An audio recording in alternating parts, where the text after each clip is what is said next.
ដំណើររឿងបាននិយាយអំពីនៅក្នុងភូមិជនបទមួយដែលស្ថិតនៅក្នុងខេត្តព្រៃវែងវណ្ណាគាត់ជាបរិសម្នាក់ដែលរស់នៅក្នុងស្រុកភូមិនោះផងដែរហើយជារឿយៗគាត់តែងតែយកគោរបស់គាត់ទៅចងនៅវាលស្រែចុងភូមិដែលមានចម្ងាយឆ្ងាយពីផ្ទះរមុំប្រហែលជា1គីឡូដីនៅអងសងផ្លូវទៅវាលស្រែមានដើមស្មាច់ជាច្រើនដែលដុះនៅទីនោះ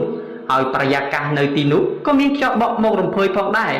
នៅថ្ងៃត្រង់វណ្ណាតែងតែទៅយកគោរបស់ខ្លួនដើម្បីឲ្យវាផឹកទឹកនៅប្រឡាយក្បែរនោះរហូតទៅដល់ថ្ងៃរសៀលទើបគេយកគោត្រឡប់មកផ្ទះវិញគេធ្វើបែបនេះដូចសពដងនៅរសៀលថ្ងៃមួយវណ្ណាគាត់បានទៅដឹកគោរបស់គាត់នៅវាលស្រែដែលចងនៅចុងភូមិស្រាប់តែពេលនោះមេឃចាប់ផ្ដើមមានខ្យល់បក់ខ្លាំងពពកចាប់ផ្ដើមងងឹតខ្មូខ្មាញ់គោរន្ទះក៏ចាប់ផ្ដើមបន្លឺឡើងវណ្ណាដើរមិនទាន់ដល់វាលស្រែដែលចងគោផងស្រាប់តែមេឃក៏ចាប់ផ្ដើមបង្អុរភ្លៀងវណ្ណាឃើញអាកាសធាតុមិនល្អដូច្នេះគាត់ក៏ប្រញាប់រត់ឲ្យលឿនដើម្បីទៅជ្រកភ្លៀងក្រោមដើមស្មាច់ដែលនៅតាមផ្លូវ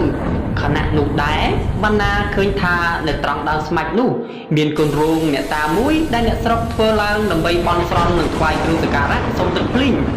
ដោយថានៅទីនោះមានដើមស្មាច់ច្រើនអាចជ្រកភ្លៀងបានវណ្ណាក៏សម្រេចចិត្តចូលទៅជ្រកមួយស្របក់រងចាំមេឃភ្លៀងរាក់បន្តិចទើបបន្តដំណើរទៅវាលដើម្បីដឹកគោរបស់គាត់មកផ្ទះវិញ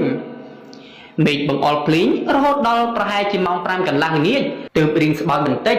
វណ្ណាឃើញថាមេឃចាប់ផ្ដើមរាំងភ្លៀងបន្តិចហើយក៏ប្រញាប់ចាក់ចេញពីទីនោះដើម្បីសម្ដៅទៅរកគោរបស់គាត់តែពេលទៅដល់កន្លែងដែលចងគោស្រាប់តែមិនឃើញគោរបស់គាត់ឡើយឃើញតែចំណងខ្សែដែលចងភ្ជាប់នៅទីនោះវណ្ណាគាត់ដឹងភ្លាមថាប្រហែលជាគោរបស់គាត់បានដាច់ខ្សែក្នុងអំឡុងពេលមានគោរន្ទះដូច្នេះហើយទើបធ្វើឲ្យវាផ្អើលដាច់ដូច្នេះវណ្ណាគាត់បានបន្តដើររកគោរបស់គាត់ដល់ទីឆ្ងាយរហូតទៅដល់មេឃងងឹតលុះដល់ខ្លួនបានដឹងថាគោមិនឃើញដោយសេចក្តីនឿយហត់និងឃ្លានផងនោះវណ្ណាក៏សម្រេចចិត្តវិលត្រឡប់មកផ្ទះវិញយ៉ាងដែលខ្លួនមិនទាន់បានរកគោឃើញអំឡុងពេលដែលគាត់វិលត្រឡប់មកវិញនៅតាមផ្លូវងងឹតស្លុបមើលអ្វីសឹងមិនឃើញសំឡេងកង្កែបក៏ចាប់ផ្ដើមយំទ្រហឹងពេញវាលស្រែ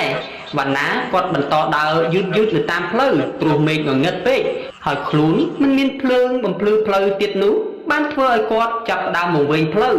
គាត់គិតថាដើរត្រឡប់មកផ្ទះតែផ្លូវដែលគាត់កំពុងតែដើរនោះមិនមែនជាផ្លូវទៅផ្ទះគាត់ទេតែផ្លូវនោះជាផ្លូវដែលទៅកាន់ទីបញ្ចុះសពដែលអ្នកភូមិនៅក្នុងតំបន់នោះនៅពេលដែលមានមនុស្សស្លាប់ពួកគេតែងតែយកសាកសពទៅបូជានៅទីនោះព្រោះទីនោះនៅឆ្ងាយពីទីវត្តអារាមដូច្នេះហើយទើបអ្នកភូមិយកសពតែងតែបូជានៅទីនេះហើយនៅទីនេះដែរ